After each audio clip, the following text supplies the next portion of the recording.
Hello friends, मैं एक बार फिर से उपस्थित हूँ कहानी तलब तेरे इश्क की अगला भाग लेकर। इसके पहले भी 4 भाग अपलोड हो चुके हैं। अगर आपने नहीं देखा तो प्लीज़ मेरे चैनल पर जाकर एक बार अवश्य देखें। अरे कौन रहता है यहाँ, अब बताएगा भी? तुम्हारे पास ज़रा भी दिमाग नहीं है। मैंने एड्रेस दिया और इतना परेशान हो रहा हूँ, मतलब कौन रहेगा? कोई स्पेशल ही होगी ना, वही रहती है। वही कौन? अरे वो हल्की नीली आँखों वाली मेरी जान। और कौन? वाह, मतलब मेरी भाभी। पर यहाँ तो कोई भी नहीं है। मैं कब से बेल बजा रहा हूँ, अगल बगल में भी बजाया पर वहाँ भी नहीं है कोई घर में। अचानक कहाँ चली गई? हो सकता है कहीं बाहर गए हो। ठीक है, तुम आ जाओ, तुमसे कुछ नहीं होने वाला, मैं खुद ढूंढ लूँगा। बोलते हुए आदर्श झल्ला उठा। ब्रो, हो सकता है कहीं बाहर गई हो। तभी आदर्श को याद आया कि वह तो कॉलेज गोइंग गर्ल है। हाँ, हो सकता है वह कॉलेज गई होगी, पर उसके घर में कोई और तो होगा। हो सकता है वह सब अपने काम पर हो।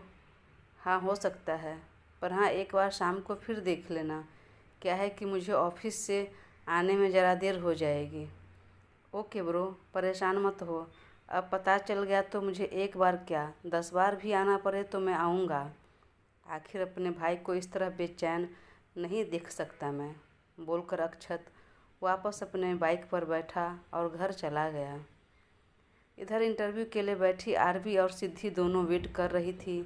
तभी एक आदमी वहां आया और बोला, मैम आप आइए, आपका नंबर आ गया। तो आरवी अपना डॉक्यूमेंट लिए केबिन में गई। मे आई कम इन सर? यस कम इन। तो आरवी अंदर गई। Please have a seat. तो आरवी वहाँ रखे चेयर पर बैठ गई। जब मैनेजर ने कहा तो वो अपने सारे डॉक्यूमेंट्स उसे थमा दिया। मैनेजर प्रवीण ने सारे पेपर चेक करने के बाद कहा, मैम आपके सारे डॉक्यूमेंट बराबर नहीं हैं, मतलब जो सर्टिफिकेट चाहिए वो तो है नहीं। हाँ सर, क्योंकि अभी मैं ग्रेजुएशन पूरा नहीं किया है, फाइनल ईयर में हूँ। ओके, कोई बात नहीं, लेकिन पहले के भी सारे सर्टिफिकेट नहीं लेकर आए हैं। एक काम कीजिए, आप कल आ जाइए। सर प्लीज़, आज हमने कॉलेज मिस कर दिया, कल फिर करना पड़ेगा। आप ले लीजिए ना, मैं बाकी डॉक्यूमेंट्स बाद में सबमिट कर देती हूँ। आरवी ने बड़े ही आग्रहपूर्वक लहजे में कहा। ओके मैम, आप 2 मिनट दीजिए, मैं आपको कंफर्म करता हूँ। फिर आदर्श को कॉल किया और सारी बातें बताई। एक तो आदर्श पहले से ही झल्लाया हुआ था, प्रवीण की बात सुनकर और झल्ला उठा। अभी यह मैं भी तुम्हें बताऊं, तुम्हें पता नहीं है, जब डॉक्यूमेंट प्रॉपर नहीं हैं तो फिर एम्प्लॉय को कैसे हायर करोगे तुम? पर सर, वो रिक्वेस्ट कर रही है कि बाकी डॉक्यूमेंट बाद में सबमिट कर देगी। चलो बाहर निकालो उसे, बोलो पहले सारे डॉक्यूमेंट ला कर दे, फिर इंटरव्यू देने आए। अरे किसी ने प्यार से बोला, आग्रह किया तो हम जॉब नहीं दे सकते? किसी की बात सुनकर भावनाओं में बहकर एम्प्लॉय नहीं हायर किया जाता है।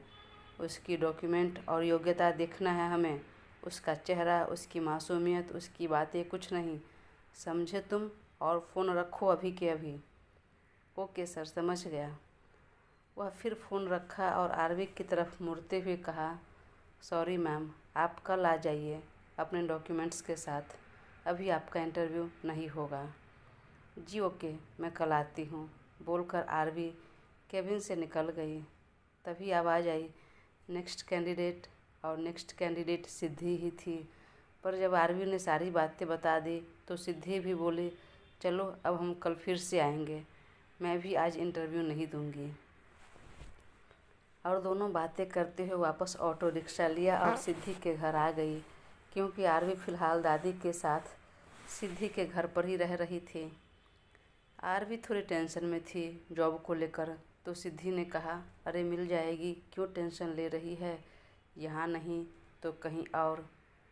सिद्धि ने हाँ में सिर हिला दिया और चेहरे पर एक ज़बरदस्ती की मुस्कान ले आई। इधर अपने केबिन में रेक्लिनर चेयर पर आदर्श खामोशी से बैठा था। उसे अजीब सा फील हो रहा था, बेचैनी सी हो रही थी। तो उसने एक गहरी सांस ली और ऊपर सीलिंग की तरफ देखते हुए कहा, कहाँ चली गई यार तुम?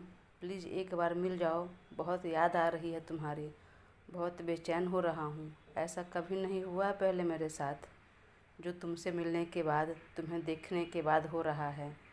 एक बार मिल जाओ तो अच्छे से सब कुछ बता दूँ अपने बारे में और तुम्हारे बारे में पूछ लूँ, तो फिर ये परेशानी हमेशा के लिए ख़त्म हो जाए और मैं भी सुकून से जीऊँ। इतना बड़ा बिजनेस संभाल रहा हूँ, लेकिन पिछले कुछ दिनों से खुद को नहीं संभाल पा रहा हूँ। जहाँ भी जाऊँ चारों तरफ तुम ही तुम नज़र आती हो यार। मेरे सपनों में, ख्वाबों में, हर जगह तुम ही तुम हो, पर हकीकत में कहीं नहीं दिखती हो।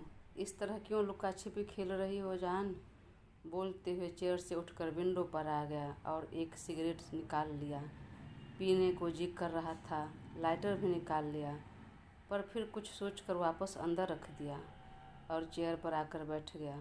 फिर दोनों हाथों को सिर के पीछे लगा दिया और आंखें बंद कर ली कि फिर सामने आरवी का चेहरा आ गया।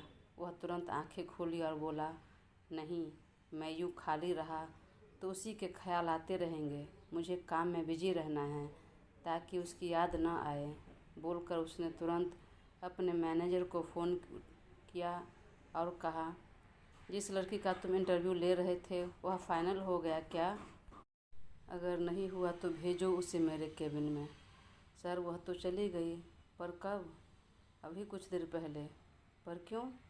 डॉक्यूमेंट्स सारे बराबर नहीं थे तो मैंने कहा कल आने के लिए, तो वह कल आएगी। ठीक है, बोलकर वो अपने केबिन में चला गया और ख़ुद को बहुत बिजी रखा ताकि उसका ध्यान बंट जाए, और वाकई उसका ध्यान बंट गया। पर शाम को ऑफिस से निकला और ख़ुद ही उस एड्रेस पर होते गया, पर वहाँ कोई नहीं मिला। लैंडलाइन पर कॉल भी ट्राई किया, पर उसके घर में कोई नहीं था, तो फ़ोन कौन उठाता। अब वह बेहद झल्ला उठा। अपना बाल खुद ही खींच लेने का मन हो रहा था। और घर पहुंचा तो माँ ने उसका बेचैन चेहरा देखकर पूछा, क्या हुआ बेटा? आपके चेहरे पर थकान और बेचैनी बहुत दिख रही है। हाँ माँ, क्योंकि आज का दिन बहुत हेक्टिक भरा रहा। थक गया हूँ, मैं अपने कमरे में जा रहा हूँ। हाँ बेटा, पर डिनर तो कर लीजिए पहले।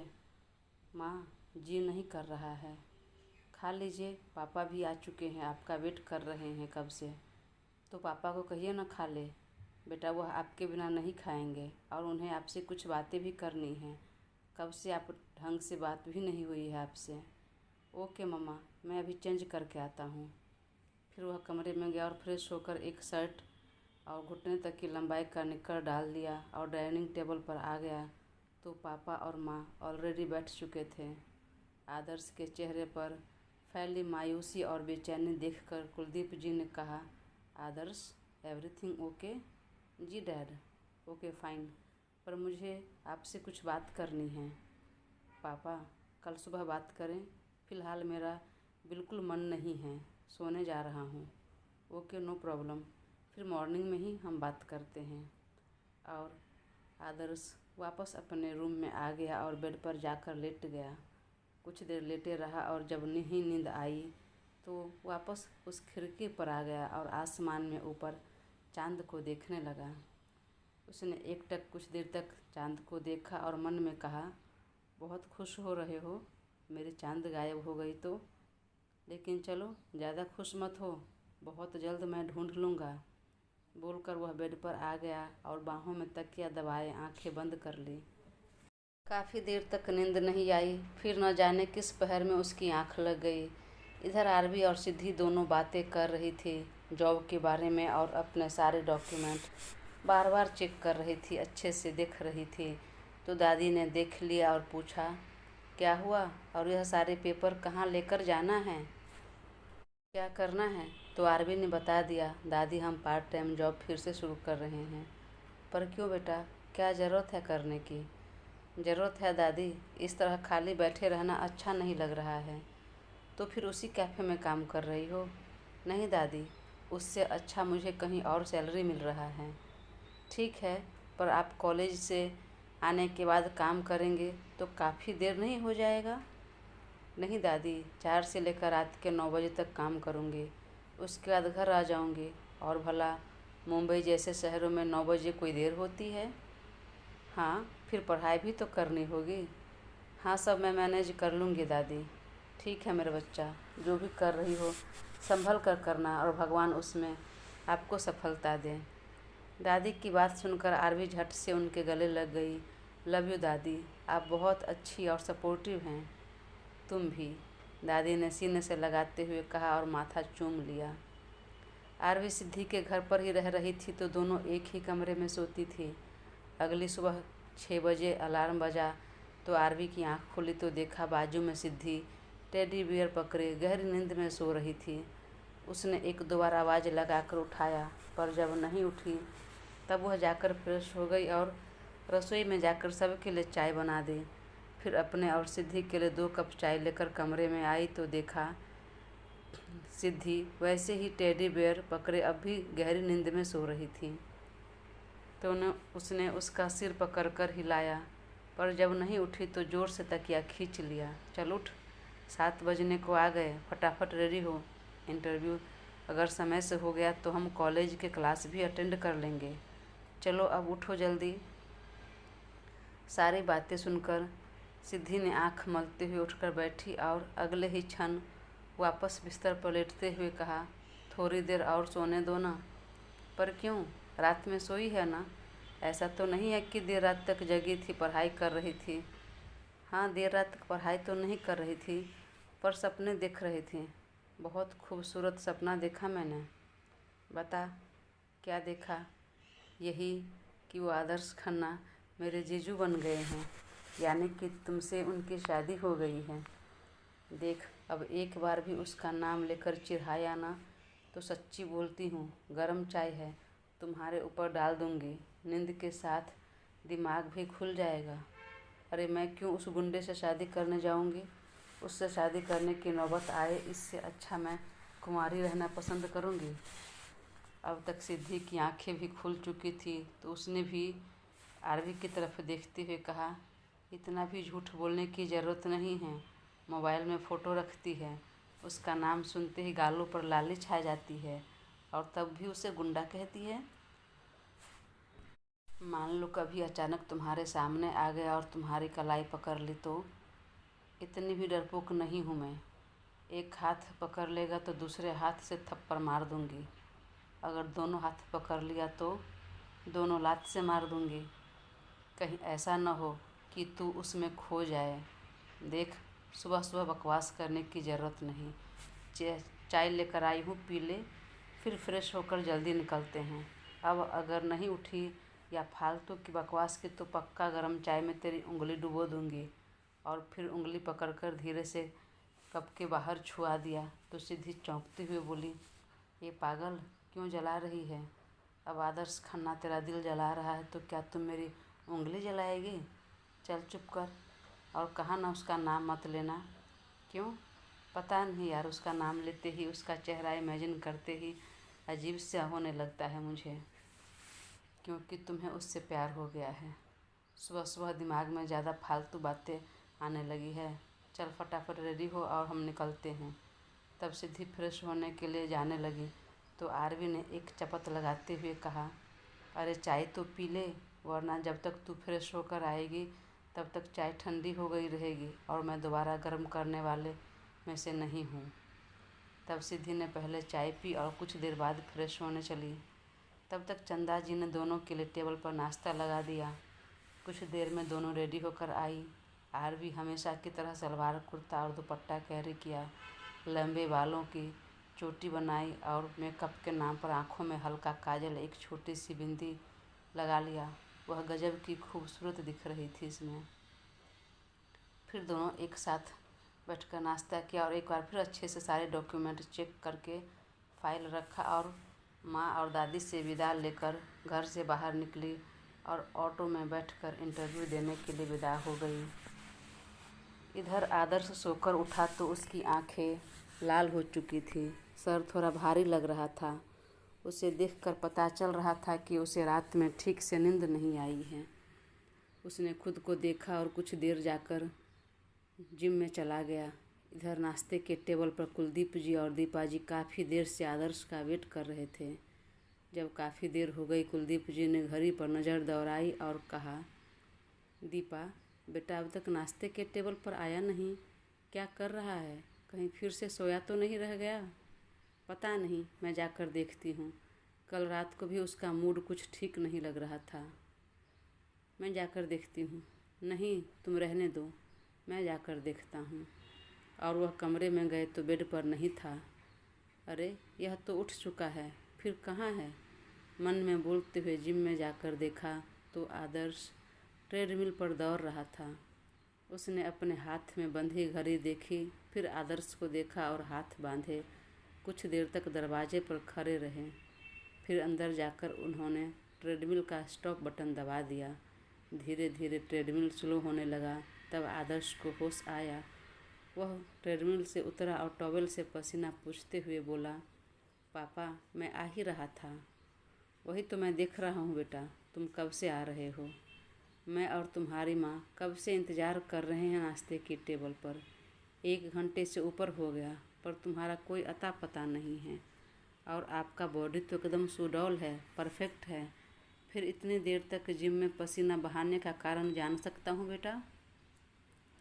कोई कारण नहीं है पापा। कारण तो है। उस दिन आप बोल रहे थे और आपकी माँ बता रही थी कि कुछ ऐसी बातें हैं जिसे सुनकर मैं सोफ़ा पर नाचने लगूंगा, तो आपने बताया नहीं। कल रात भी आप दिल्ली से आए तो सीधा ऑफिस चले गए। रात में भी थके हुए थे तो हम बात नहीं कर पाए। और तब आपने कहा था कि हम सुबह बात करेंगे। तो चलिए बैठकर बातें करते हैं, हम दोनों बाप बेटा। कुलदीप जी ने बेटे के कंधे पर हाथ रखते हुए कहा।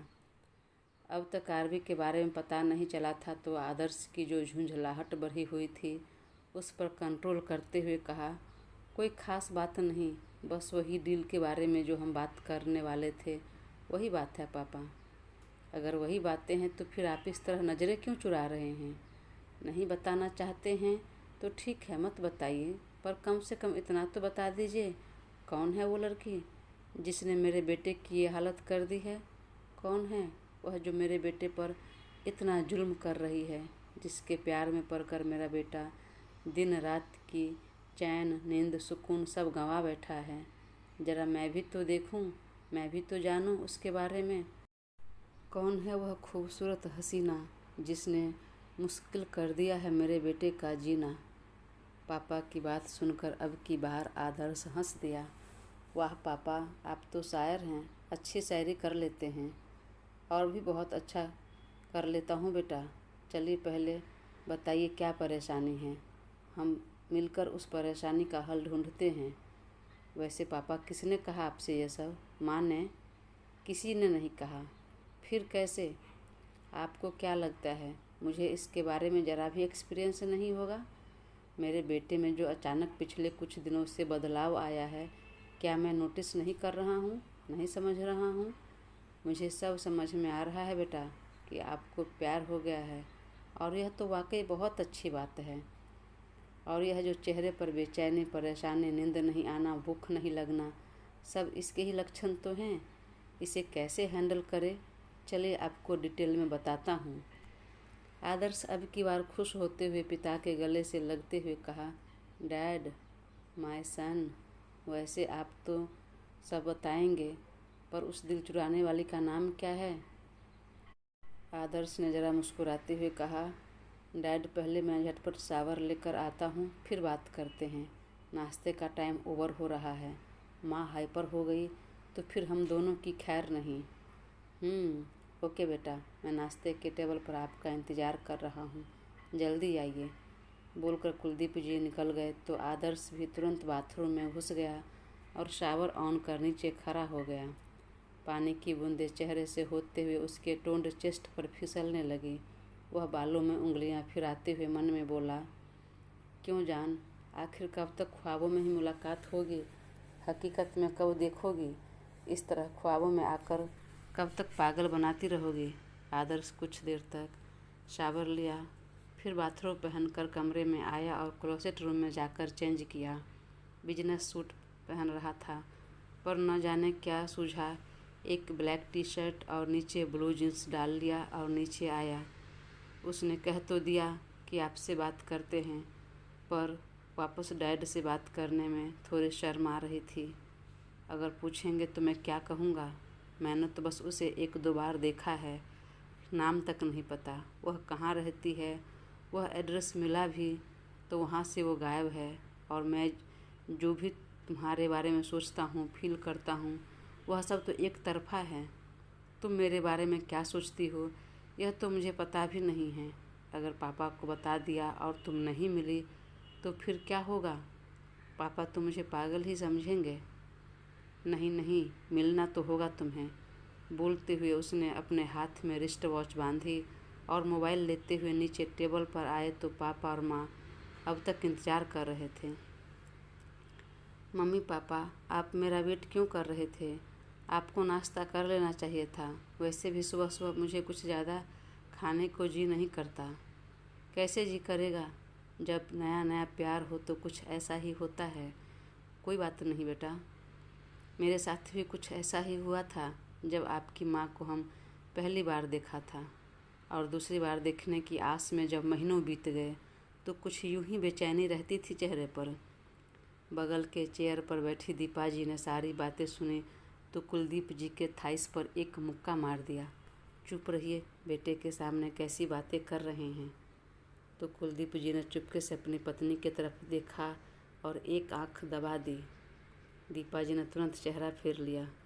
वहीं आदर्श बोला, डैडी, कोई बेचैनी नहीं है मेरे चेहरे पर, तो झूठ मत बोलिए।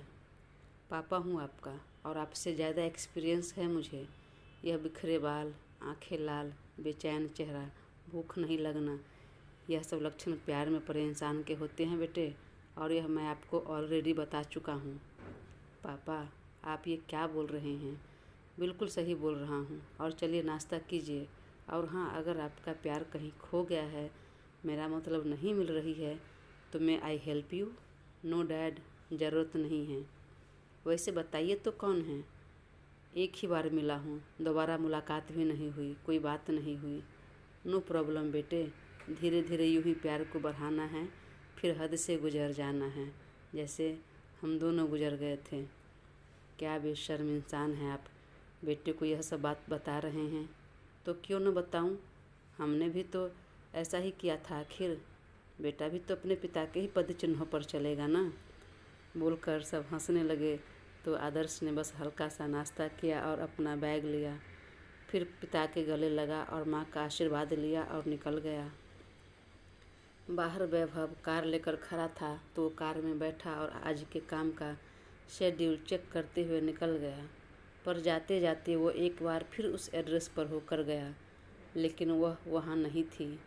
तो अब वह कैफ़े में वापस गया कि क्या तुमने मुझे गलत एड्रेस तो नहीं दिया? नहीं सर, वही एड्रेस है। हो सकता है आप जिस टाइम में जाते हो उस टाइम पर वह घर में ना रहती हो। देखो, अगर वह गलत रहा एड्रेस और वह नहीं मिली तो फिर यह कैफ़े हमेशा के लिए बंद करवा दूँगा। सुनकर सबके चेहरे पर टेंशन आ गया। इधर मैनेजर प्रवीण ने आरवी और सिद्धि का इंटरव्यू ले चुका था। उसका सारा डॉक्यूमेंट सब चेक कर लिया, सब बराबर था तो कहा ठीक है, आपको कॉल आएगा और जब आने कहा जाएगा तब आप ज्वाइन कर सकती है। पर हाँ, आप दोनों कॉलेज गोइंग गर्ल हैं, हम समझ सकते हैं कि टाइम आगे पीछे होगा, फिर भी कोशिश कीजिएगा समय पर आने की, वरना हमारे बॉस बहुत स्ट्रिक्ट है, खासकर काम को लेकर। तब दोनों खुशी खुशी हाँ में सिर हिलाया और वहाँ से निकलकर कॉलेज के लिए चली गई। इधर झल्लाया हुआ आदर्श अक्षत को फ़ोन पर फ़ोन कर उससे झगड़ा करने लगा तो अक्षत भी चिढ़ गया। अरे यार, एक सिंपल सी लड़की के लिए क्यों इतना पागल हो रहा है? खुद को देखा है और उस लड़की को देख, जिस एरिया में वह रह रही है ना, देख कर तो लगता है वह लेबर क्लास फैमिली से होगी। अक्षत, मुंह बंद रख अपना, वरना आकर मुंह तोड़ दूंगा तुम्हारा। तुम्हारी हिम्मत कैसे हुई मेरे प्यार को सिंपल कहने की? वह मेरी पसंद है और मेरी पसंद कभी साधारण नहीं हो सकती। तो आइंदा ज़बान को काबू में रख कर बात करना, सोच समझ कर बात करना। अक्षत ने गुस्से में फ़ोन काट दिया। साला पागल हो गया है एक लड़की के पीछे। बोलते हुए अक्षत ने सिर झटका और एग्ज़ाम देने के लिए निकल गया। इधर पूरा दिन जहां आरवी और सिद्धि बेहद खुश थी, वही आदर्श बेचैन था। वह काम तो कर रहा था पर बीच बीच में ध्यान आरवी पर चला ही जा रहा था। इधर अपने सारे क्लासेस अटेंड करने के बाद आरवी और सिद्धि वहीं से ऑफिस के लिए निकल गई और कुछ देर में ऑफिस पहुंचकर दोनों अपने अपने टेबल पर बैठी। मैनेजर ने उसे काम समझाया और दोनों अपना काम करने लगी। इसी तरह 2-3 दिन बीत गए। आरवी और सिद्धि को बहुत अच्छा लग रहा था वहाँ काम करना और अपने केबिन में बैठा आदर्श की बेचैनी चरम सीमा पर पहुँच रही थी। बेचारा दिन रात एक कर दिया था आरवी को ढूंढने में और उसे भनक तक नहीं थी कि जिसको गली गली छान रहा था वह उसके ऑफिस में काम कर रही है। एक दिन यूं ही आरवी काम कर रही थी तो कुछ देर बाद मैनेजर ने आरवी के पास आया और कहा, यह पेपर आपने जो तैयार किया है वह सर के केबिन में दे आइए। जी सर, बोलकर वह केबिन की तरफ बढ़ गई। तब तक आदर्श अपने चेयर से उठा और ज़रा गुस्से में बोला, कब से बोल रहा हूँ सिंघानिया वाला पेपर देने के लिए। प्रवीण कर क्या रहा है, अभी बताता हूँ उसे। बोलते हुए वह केबिन से बाहर निकलने लगा और ठीक उसी समय आरवी भी अंदर जाने के लिए नॉक करने वाली थी कि तभी अचानक डोर खुला। आरवी बैलेंस नहीं बना पाई और गिरने लगी, पर वह जब तक गिरती उससे पहले ही किसी मजबूत बाहों ने उसे थाम लिया और वह भी घबराकर जल्दी जल्दी में एक हाथ से उसके सीने के पास शर्ट पकड़ लिया और दूसरे हाथ से उसका कंधा। पर झटके में गिरने की वजह से दुपट्टा आरवी के चेहरे पर आ गया था और डर के मारे आरवी की आंखें भी बंद हो चुकी थी। जब उसे लगा कि वह नहीं गिरी तो धीरे से आंखें खोली। ठीक उसी समय आदर्श ने उसके चेहरे से दुपट्टा हटाया और उसे देखते ही शॉक्ड रह गया। जान तुम? आरवी भी कुछ ऐसे ही शॉक्ड रह गई। दोनों एक दूसरे की आंखों में काफ़ी देर तक वैसे ही देखते रहे मानो कोई सुध-बुध ना हो। नीचे चारों तरफ आरवी के हाथ के से पेपर छूट कर बिखर चुके थे। बाहर सब एम्प्लॉय देख रहे थे पर किसी की हिम्मत नहीं थी कि कुछ बोलते। अचानक तभी आदर्श का फ़ोन बजा तो दोनों की तंद्रा भंग हुई और आरवी ने जैसे तैसे हिम्मत करके कहा, छोड़िए मुझे। लेकिन आदर्श ने उसे यूं ही पकड़े रहा और फ़ोन रिसीव करने लगा तो आरवी झटके में उसके बाहों से दूर हुई और तभी पैर फिसल गया। एक बार फिर गिरने लगी तो आदर्श ने उसकी कलाई पकड़ अपनी तरफ खींच लिया तो वह सीधे उसके सीने से जा लगी। 6 फुट का लंबा आदर्श वही 5 फुट के करीब आरवी मुश्किल से उसके कंधे तक पहुंच रही थी। उसने रोनी सूरत बनाकर आदर्श के चेहरे की तरफ देखा तो आदर्श ने बिना कुछ बोले उसके कमर में अपनी बाहें लपेट दी। आराम से जान, गिर जाओगी आप वरना। फिर वह फ़ोन को पॉकेट में रखा और उसे देखने लगा। वहीं आरवी का डर और घबराहट के मारे चेहरे पर पसीना आ गया। उसे इस तरह घबराते देखकर आदर्श समझ गया कि वह डर रही है तो उसकी कमर छोड़ दिया और कलाई पकड़ अपने केबिन में लेकर चला गया और डोर बंद कर लिया। आरवी की सांसें ऊपर नीचे होने लगी। वह अपनी कलाई छुड़ाने लगी। प्लीज़ मुझे छोड़िए, मैंने कुछ नहीं किया। मैंने सॉरी तो बोला था आपको उस दिन, फिर क्यों आप अब तक नाराज़ हैं? देखिए प्लीज़ मुझे छोड़ दीजिए। वह गलती से मेरे हाथों से कॉफ़ी गिर गई थी और आपके जूते खराब हो गए थे। लेकिन आदर्श ने उसकी बातों पर ध्यान नहीं दिया और उसे अपने चेयर पर बिठा दिया और खुद घुटनों पर बैठ गया। क्या हुआ जान, आप रो क्यों रही हो इतना? घबरा क्यों रही हो? किससे डर लग रहा है? मुझसे? आपको मुझसे क्या, किसी से भी डरने की ज़रूरत नहीं। लेकिन अब तक आरवी की हिचकियाँ बंध चुकी थी। वो बाहर सारा पेपर गिर चुका है, उसने जैसे तैसे कहा। तो आदर्श ने तुरंत जग से पानी निकाला गिलास में और उसके मुंह से लगा दिया और दूसरे हाथ से उसका सिर सहलाते हुए कहा, आपसे ज़्यादा इम्पोर्टेंट कुछ भी नहीं है जान। दोस्तों, कहानी आगे जारी रहेगी। प्लीज़ तब तक अपना साथ बनाए रखें और चैनल को सब्सक्राइब कर मुझे ज़रूर सपोर्ट करें। Thank you.